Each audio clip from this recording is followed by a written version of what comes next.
Today I would like to discuss the latest exam pattern of NEET exam for beginners.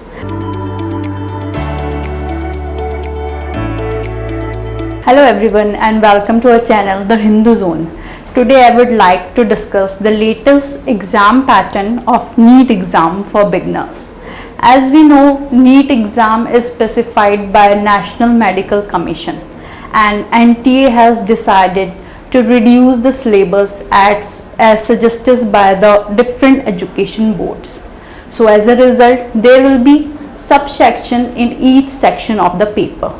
This means every physics, chemistry and biology will have the subsections. There will be total 35 questions in section A and 15 questions in section B. And student needs to attempt only 10 questions from section B. So it was the latest exam pattern for the NEET aspirants. So all the best for the upcoming exam. Thank you so much.